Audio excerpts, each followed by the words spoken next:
सतगुरुदेव की जय। बंदी छोड़ कबीर साहिब की जय। बंदी छोड़ गरीबदास जी महाराज की जय। स्वामी रामदेवानंद जी महाराज की जय। बंदी छोड़ सतगुरु रामपाल जी महाराज की जय। परमात्मा साकार है व निराकार, क्योंकि हम परमात्मा की परिभाषा से भी परिचित नहीं हैं। आप हिंदू समाज से पूछिएगा, हिंदू श्रद्धालुओं से, पवित्र हिंदू धर्म के श्रद्धालुओं से, वो चाहे राम श्री कृष्ण जी की मूर्ति घर पर रखे हुए हैं, विष्णु जी की मूर्ति रखे हैं, भगवान शिव जी की रखे हैं, उनसे कोई पूछे कि फिर परमात्मा कैसा है, वो कहेगा परमात्मा तो निराकार है, वो दिखाई नहीं देता।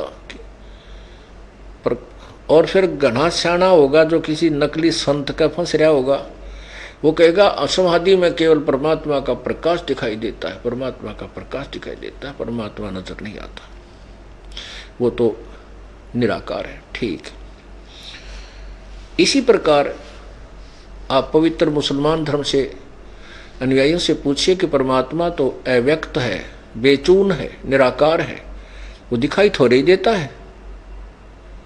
अच्छा, और फिर पवित्र ईसाई धर्म के अनुयायी से पूछिए कि परमात्मा गॉड कैसा है, गॉड इज फॉर्मलेस, परमात्मा की कोई आकार नहीं है।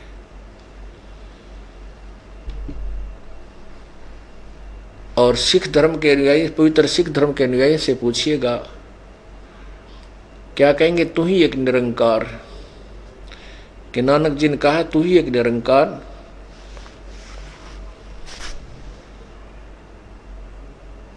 अर्थात परमात्मा निराकार है।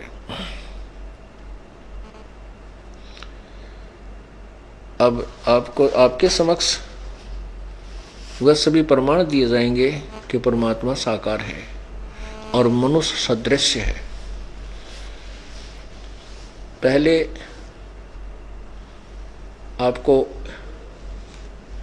ईसाई धर्म का पवित्र शास्त्र बाइबल दिखाते हैं, और बाइबल में परमात्मा साकार मनुष्य जैसा है, और एक नहीं अनेक भगवान वो स्वयं कहते हैं।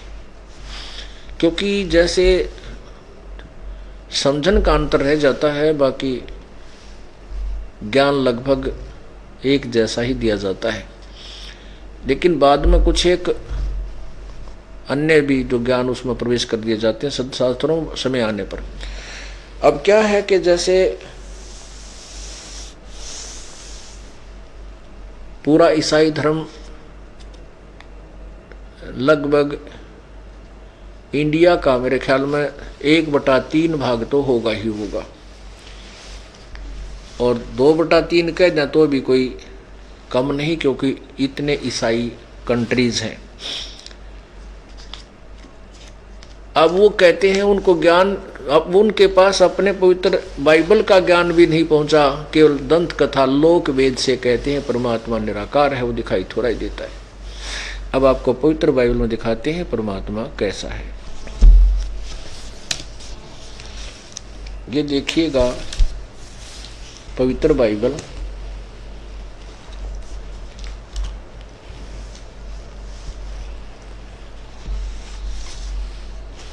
संपूर्ण जीवन अध्ययन बाइबल, पवित्र बाइबल,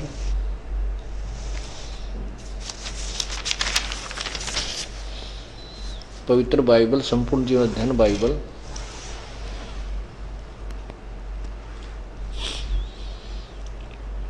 ये है journal editor Donald C Stamps MA MDV DIV, associate editor J Wesley डमांड PhD। ये पब्लिशर्स हैं IFE publishers international, Springfield Missouri USA, printed in India. यानी छपा तो यो USA में है, और लेकिन बना तो USA में है, छपा यहाँ पर है भारत में। ये केवल छपाई उसमें अंतर कोई। अब देखिएगा इसी पवित्र बाइबल का पृष्ठ नंबर 4 पर उत्पत्ति 1 आरंभ यहाँ से होता है। आदि में परमेश्वर ने आकाश और पृथ्वी की सृष्टि की। पृथ्वी बेडौल और सुनसान पड़ी थी आदि। फिर इस प्रकार ये पहला दिन हो गया। फिर परमेश्वर ने उस अंतर को आकाश अर्थात आकाश कहा दिया थी, ये दूसरा दिन। फिर इस प्रकार ये तीसरा दिन हो गया। अब यहाँ देखो, फिर इस प्रकार ये चौथा दिन, और यहाँ ये चौथा दिन, और ये पांचवा दिन। अब छठे दिन में भगवान ने किस चीज की उत्पत्ति की?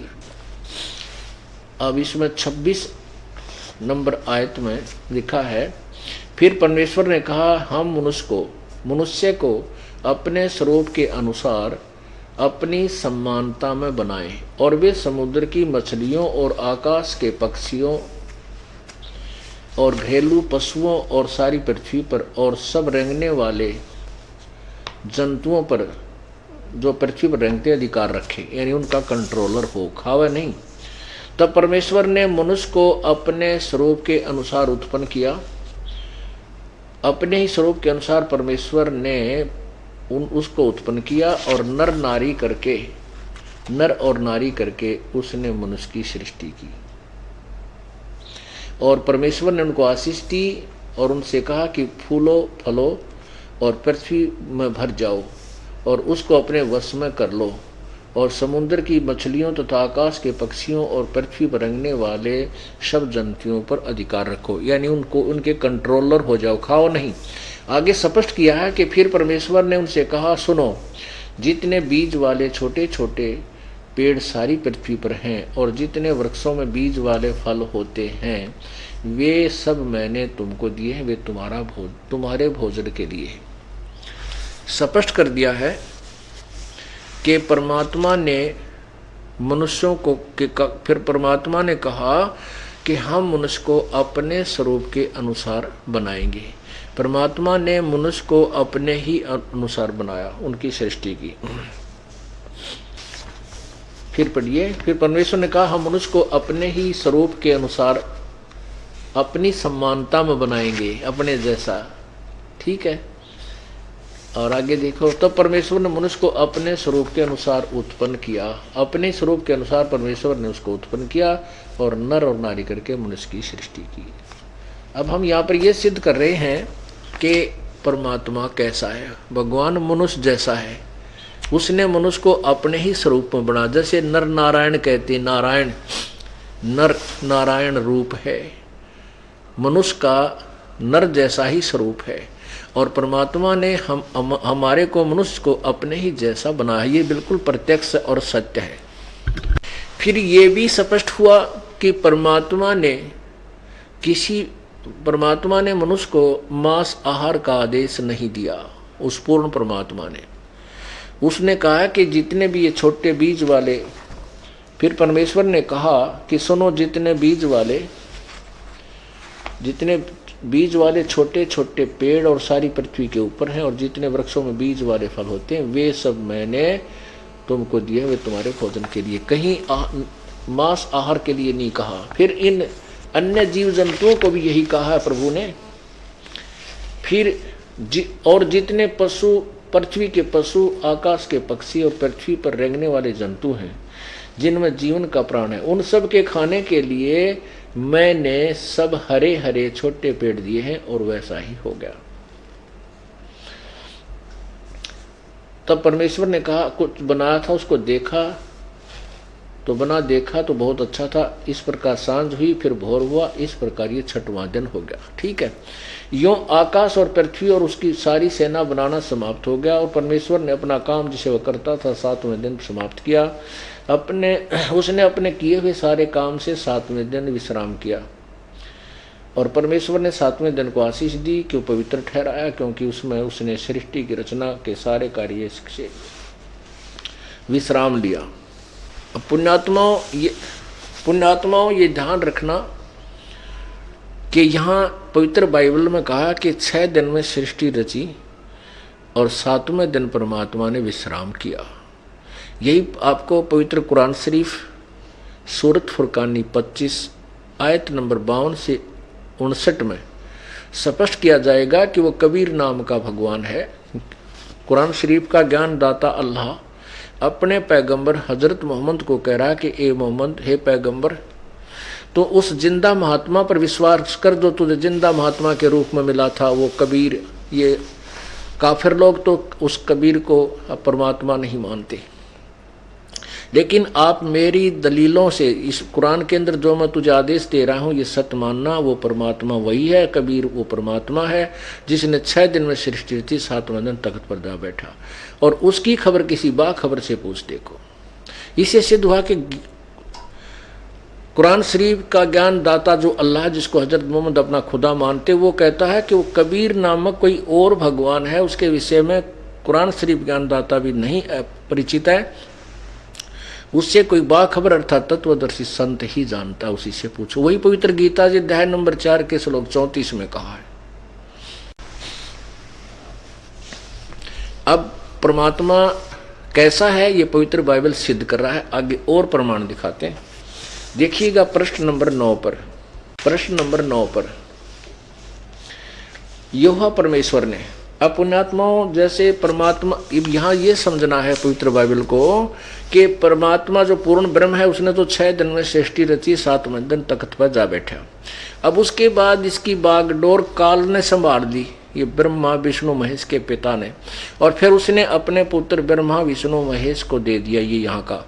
अब ब्रह्मा विष्णु महेश की अब लीला चलती है। अब देखना क्या होता है। ये काल की और इसके पुत्रों की लीला अब पवित्र बाइबल भी वही सिद्ध करता है।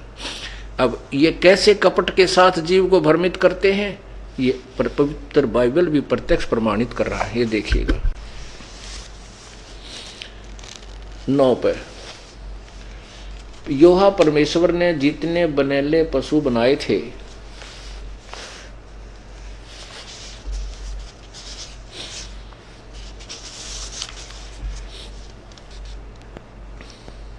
उन सब में सर्प धूर्त था।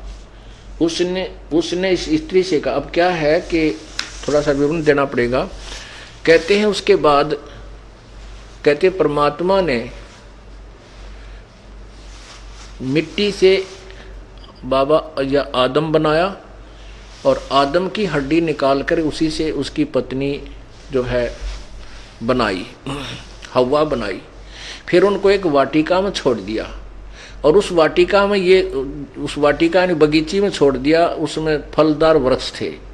उस भगवान ने, क्योंकि यहाँ काल ने बागडोर संभाल ली, उस भगवान ने उनसे कहा दोनों से कि तुम इस वाटिका में रहो और तुम अन्य फल खा लेना, लेकिन जो इस बाग के बीचों बीच जो फल लगे हैं ना, ये भले बुरे के ज्ञान वाले फल है। यानी उसको नहीं बताया, बाद में सर्प ने बताया कि इस बीच वाले फलों को नहीं खाना, नहीं तो तुम मर जाओगे। तो कुछ दिन के बाद कहते हैं सर्प ने उस स्त्री से कहा कि तुम इस वाटिका के फल खाते हो। हव्वा ने कहा कि हम इस वाटिका के और फल तो खाते हैं लेकिन बीच वाले फल को नहीं खाएंगे, क्योंकि परमात्मा ने मना किया हुआ है। कहा कि तुम इस फल को, इन फलों को खा लोगे, इन पेड़ों के फल को खाओगे तो मर जाओगे। सर्प बोला नहीं, वो झूठ बोलता है।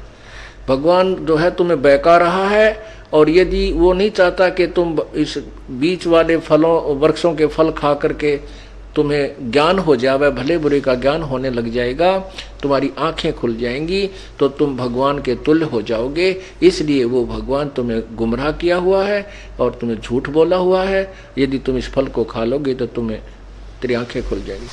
स्त्री ने वो फल देखा, बड़ा सुंदर लगा, स्वाद अच्छा था, तोड़कर स्वयं भी खाया, अपने पति आदम को भी दे दिया। तो उसके फल के खाते ही उनको महसूस हो गया कि तुम तो नंगे फिर रहे हो।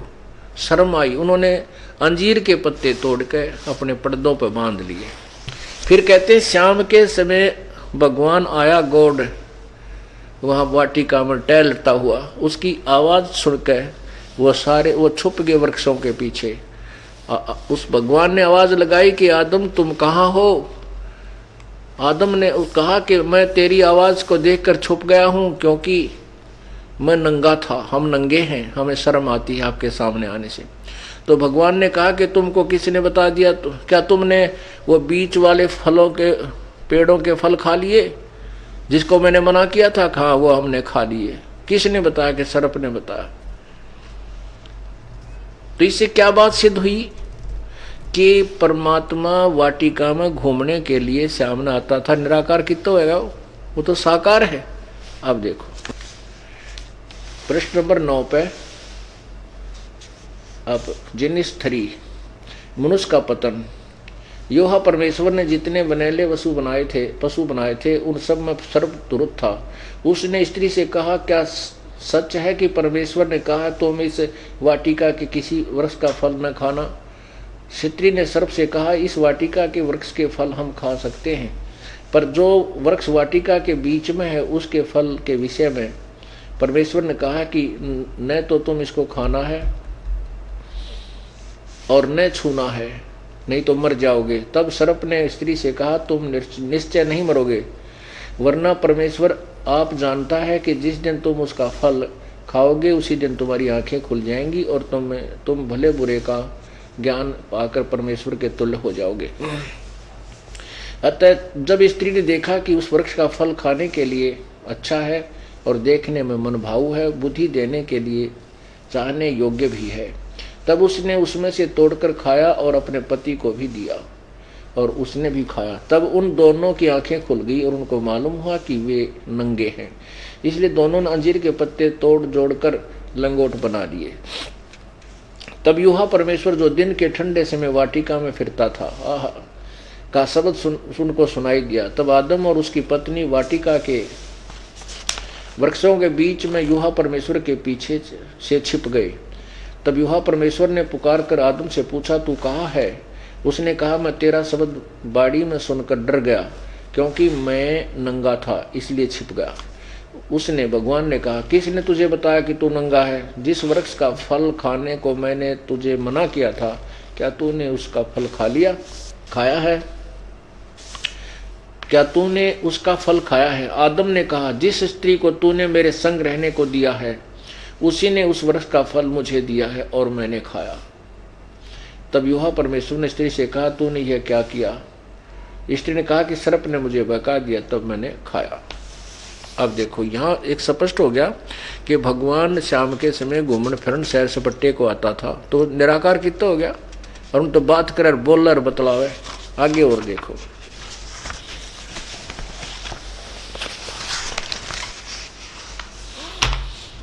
ये प्रश्न नंबर 10 पे उत्पत्ति 3-4, यानी ये 3 नंबर अध्याय बुक की 3 नंबर अध्याय की 21 में। और यूहा परमेश्वर ने आदम और उसकी पत्नी के लिए चमड़े के अंगरखे बनवाकर उनको पहना दिए। और फिर यूहा परमेश्वर ने कहा, मनुष्य भले बुरे का ज्ञान पाकर हम में से एक के समान हो गया, इसलिए अब ऐसा न हो कि ये हाथ बढ़ाकर जीवन के फल के वृक्ष का फल भी तोड़कर खा ले और सदा जीवित रहे। अब देखो कितनी प्यारी बात कही है कि उस भगवान ने आदम और उसकी पत्नी के लिए चमड़े के कपड़े बनवाए। इसका मतलब भगवान तो साक्षात उनके सामने बात करता था, मिलता था, कपड़े ले पर आए। और फिर क्या कहता है कि उस भगवान ने सोचा कि कहीं ये मनुष्य जो है भले बुरे के ज्ञान होने वाले वृक्ष के पेड़ के फल खाकर हम में से एक के समान हो गया। इसका मतलब एक से अधिक भगवान है। फिर देखो यही प्रश्न नंबर 10 पे अध्याय नंबर 3 का श्लोक नंबर 21। यूहा परमेश्वर ने आदम और उसकी पत्नी के लिए चमड़े के अंगरखे बनाकर उनको पहना दिए। फिर यूहा परमेश्वर ने कहा, मनुष्य भले बुरे का ज्ञान पाकर हम में से एक के समान हो गया है। हम में से एक के समान हो गया, इसलिए अब ऐसा ना हो कि ये हाथ बढ़ाकर जीवन के वृक्ष का फल तोड़कर खा ले और सदा जीवित रहे। हम में से एक के समान अर्थात ये 3 है, ये एक इनमें से इसकी ड्यूटी ला रखी है, ब्रह्मा विष्णु महेश मत है, और ये इनके साथ, क्योंकि जहाँ भी सृष्टि जीव उत्पन्न होते हैं, क्योंकि पहले उजाड़ पड़ी थी कि तक कोई पैदा कर दिया, कोई कितना, क्यों महाभारत के युद्ध के बाद तो पृथ्वी तकरीबन मनुष्यों से शून्य हो गई थी, अरबों आदमी मर गए थे, फिर 56 करोड़ यादव आपस में लड़के मर चुके थे द्वापर में। तो जहाँ भी ये नए सिरे से सृष्टि उत्पन्न की, तो वहाँ इस ब्रह्मा विष्णु महेश ने ये सारा खेल खेला। अब इसे सिद्ध हो गया कि वो कहता है कि हम में से एक के समान हो गया है, यानी भगवान एक से अधिक भी हुए। अब आगे दिखाता हूं।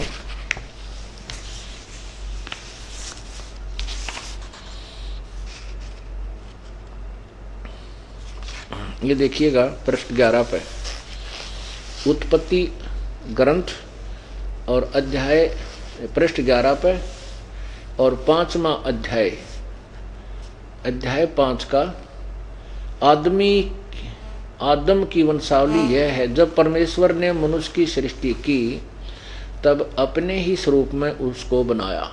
इस 11 नंबर पर एक और साक्षी दे दी कि आदम की वंशावली यह है कि जब परमेश्वर ने मनुष्य की सृष्टि की तब अपने ही स्वरूप में उसको बनाया। यानी यहाँ भी प्रमाण दे दिया 11 पृष्ठ पे 5वें अध्याय में कि भगवान ने जब मनुष्य बनाया तो अपने स्वरूप में अपने जैसा बनाया।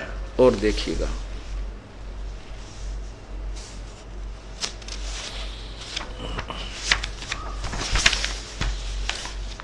यही उत्पत्ति ग्रंथ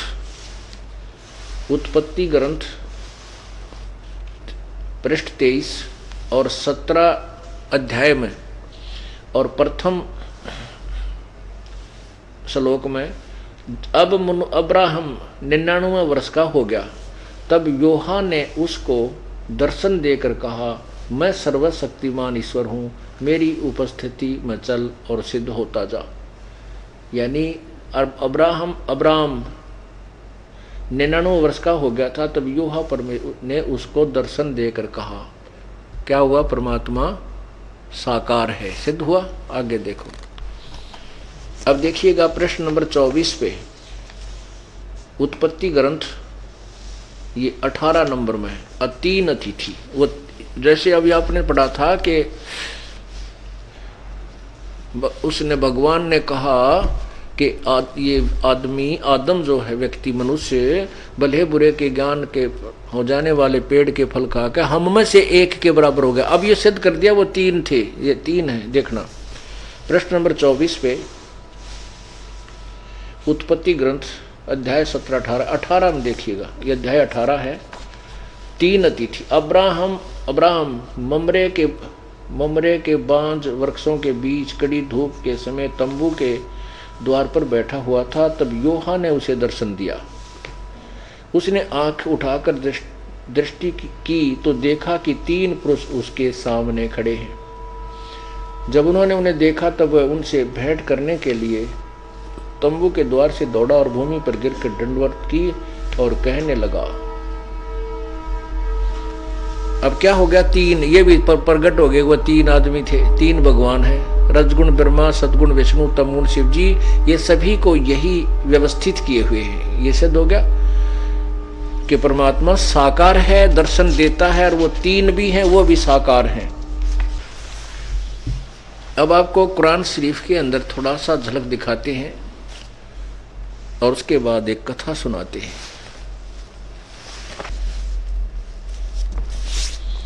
ये देखिएगा कुरान शरीफ, इसके विषय में लिखा है कि यह वह इल्हामी किताब है जिसमें कोई संदेह की गुंजाइश नहीं। कुरान शरीफ यह है, मुतर्जमा है, बरहिसी यानी इसका अर्थ है सानुवाद सटीपण, शास्त्रीय अरबी पद्धति पर नागरी लिपि में। रूपांतरकार है नंद कुमार अवस्थी, शेरवानी संस्करण।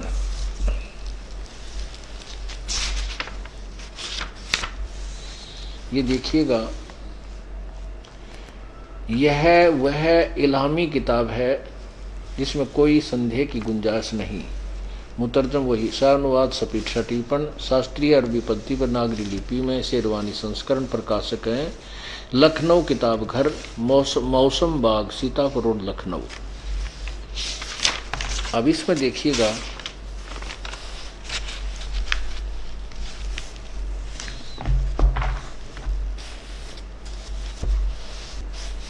यह है कुरान शरीफ पृष्ठ 604 पे, सूरत फुरकानी 25 आयत नंबर 52। हम 52 को पढ़ेंगे, पहले 52 से प्रारंभ करेंगे। ये अब हिंदी में, लिपि हिंदी है और भाषा अरबी है। फला तुतियल काफरिन व जाहिदुहुम बिही जिहादन कबीरन। अब इसको कबीरन को कबीर भी लिखते हैं, कबीरा भी लिख देते हैं। जैसे ये आपको दिखाते हैं, ये वही कुरान मजीद देखिए, सेम टू सेम है, नाम मंत्र कुरान शरीफ कहो चाहे मजीद कहो। कुरान मजीद अरबी मऊ अरबी मतन, ऑफिस बुक डिपो, मटिया महल जामा मस्जिद, दिल्ली 6, यहाँ से प्रकाशित है ये कुरान मजीद हिंदी मुतरजम मैं अरबी मतन, तर्जुमा मौलाना फ़तेह मोहम्मद का साहिब जालंधरी तसही, मौलाना अब्दुल मजीद सरवर साहिब, प्रकाशक Farid book depot private limited, नई दिल्ली। यहाँ से ये प्रकाशित है। और इसमें देखिएगा प्रश्न नंबर 577 पर,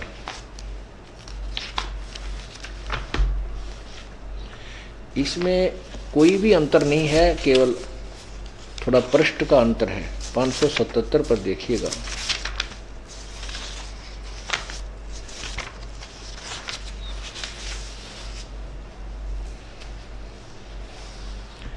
ये 576-77,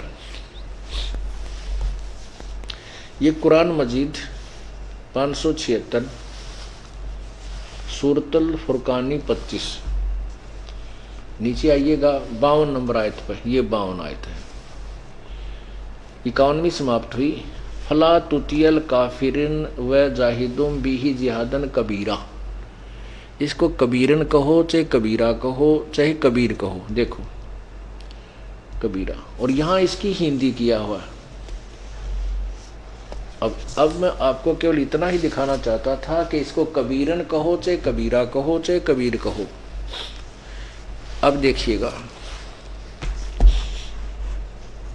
ये कुरान शरीफ है, ये पवित्र कुरान शरीफ, सूरत फुरकानी 25 प्रश्न नंबर 604 पे। नीचे हम वहीं पर 52 पर आते हैं, फला तुतियल काफिरिन व जाहिदुम बिही जिहादन कबीरन। इसका यहाँ अनुवाद किया है इन्होंने, ये 51 समाप्त है 52। ए पैगंबर, यानी जो कुरान शरीफ बोलने वाला खुदा कह रहा है हजरत मोहम्मद जी को, ए पैगंबर तुम काफरों का कहा न मानना और इस कुरान की दलीलों से उनका सामना बड़े जोर से करो। इन्होंने कबीर का अर्थ बड़ा कर दिया। इसका अर्थ ये बनता है कि हजरत मोहम्मद को उसका खुदा कह रहा, जो कुरान शरीफ बोल रहा है कि ये पैगंबर तो उन काफिरों का कहा ना मानना जो कबीर को भगवान नहीं मानते, और मैं जो तुझे हिदायत दे रहा हूँ, जो ये ज्ञान दे रहा हूँ, इसके आधार पर उनका, यानी कबीर भगवान है, उस कबीर परमात्मा के लिए उस संघर्ष करना, लड़ना नहीं, संघर्ष करना, कबीर के लिए संघर्ष करना। फिर भी चलो आगे देखते हैं। अब ये आयत नंबर 58 देखें, इसमें खबीरा कहो चाहे कबीरा कहो, कबीरन कहो, एक ही बात है। इसका अर्थ इन्होंने बड़ा ही किया है, और यहाँ भी खबीरन 59 में खबीरन कहो कबीरन कहो, एक ही बात है। ये सर्व भाषा में अंतर, बोलने में अंतर होता है, लिखने में भी उसका अंतर थोड़ा बन जाता है। अब देखिएगा, अब यहाँ इसका अनुवाद हम लेते हैं। आप 52 हमने आयत का अनुवाद वहाँ देखा ही नहीं के द्वारा किया हुआ। अब 53 का देखो, और वो कबीर नामक अल्लाह वही है, समझो। यहाँ लिखा है कि जो कबीर के बारे में जिक्र किया ये वही भगवान है जिसने दो दरियाओं को मिला चलाया, एक का पानी मीठा प्यास बुझाने वाला और एक का खारी कड़वा, और दोनों को एक आड़ और मजबूत रोक बना दी। और वही है जिसने पानी की बूंद से आदमी को पैदा किया, फिर उसको साहिब नसब यानी किसी का बेटा या बेटी और ससुराल वाला आदि आदि बना दिया। और तुम्हारा परवदिगार हर चीज के करने में शक्तिमान है। चम्मन 55 शुरू होती है 55 आयत। और काफिर अल्लाह के सिवाय ऐसों को पूजते हैं जो न उनको नफा पहुंचा सकते हैं और न उनको नुकसान, यानी अन्य देवताओं की पूजा करते हैं, वो ना कुछ हानि कर सकते ना लाभ। और काफिर तो अपने परवरदिगार से पीठ दिए हुए उस भगवान कबीर से दूर विपरीत हो चुके हैं, मुंह मोड़े हैं। अब 56 में कहा कि ए पैगंबर, अब 55 समाप्ति 56 शुरू हुई। ए पैगंबर, हमने तुमको खुशखबरी सुनाने और सिर्फ अजाब से डराने के लिए भेजा है। 57 में क्या कहा है, इन लोगों से कहो कि तुमसे इस अल्लाह के हुक्म पर मैं कुछ मजदूरी नहीं मांगता। हाँ, जो चाहे अपने परवरदिगार तक पहुंचने की राह इख्तियार कर ले। अब 58 में क्या कहा है, 58 में यहाँ देखिए, 58 में खबीरा शब्द है, 59 में भी कबीरन या कबीरा कुछ भी समझो, ये एक ही अर्थ है। अब 58 में शुरू होता है यहाँ पर, ए पैगंबर उस जिंदा चैतन्य पर भरोसा रखो जो कभी मरने वाला नहीं है। ये कबीर परमात्मा हजरत मोहम्मद जी को, कबीर भगवान हजरत मोहम्मद जी को भी एक जिंदा महात्मा के रूप में मिले थे। उनको भी सचखंड सतलोक लेकर गए थे, लेकिन उससे पहले हजरत मोहम्मद जी जबरील नाम के देवता के द्वारा इतना भयभीत कर दिया गया था, उसको डरा कर गला घोंट कर भयभीत करके उनको अपने वाला ज्ञान घोट कर पिला दिया था और भयभीत कर दिया था। इसलिए उसका परमात्मा की आज्ञा से परमात्मा के उस लोक में रहने की उसने इच्छा व्यक्त नहीं की, वहाँ की साधना स्वीकार नहीं की। अब वो कुरान शरीफ वाला कहता है कि वो भगवान था, वो भगवान है, वो कबीर जो तुझे जिंदा के रूप में मिला था, उस जिंदा पर विश्वास रख, वो कभी, वो वास्तव वो अमर अजर है, वो कभी मरने वाला नहीं है। अब देखो 58 में आयत यहाँ शुरू होती है, पैगंबर उस जिंदा यानी जिंदा पर भरोसा रखो जो कभी मरने वाला नहीं है, और तारीफ के साथ उसकी पाकी बयान करते रहो, उसकी महिमा का गुणगान करते रहो, और अपने बंदों के गुनाहों से वो बाखबर है, अर्थात वो पाप विनाशक है। गुनाह माने पाप। अब 59 में स्पष्ट किया है कि जिसने आसमानों और जमीन और जो कुछ उनके बीच है उसको 6 दिन में पैदा किया, फिर तख्त पर जा विराजा, वह अल्लाह बड़ा।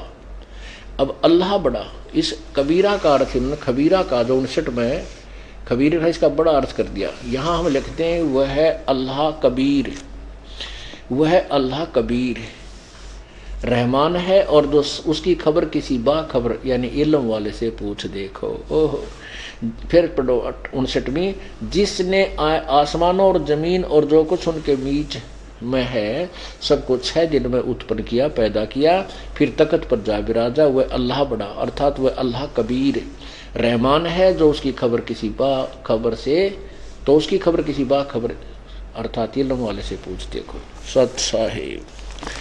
अब क्या निष्कर्ष दिया इस पवित्र शास्त्र ने भी कि दोनों पवित्र सदग्रंथों ने, पवित्र बाइबल और पवित्र कुरान शरीफ ने रल मिलकर सिद्ध कर दिया कि वो कभी परमात्मा साकार है, नर आकार है, मनुष्य जैसा है, मानव सदृश है, और उसका नाम वो शरीर है, उसका नाम कबीर है, जिसने 6 दिन में सृष्टि रची, 7वें दिन तख्त पर जा विराजा। बोलो सतगुरुदेव सत साहिब।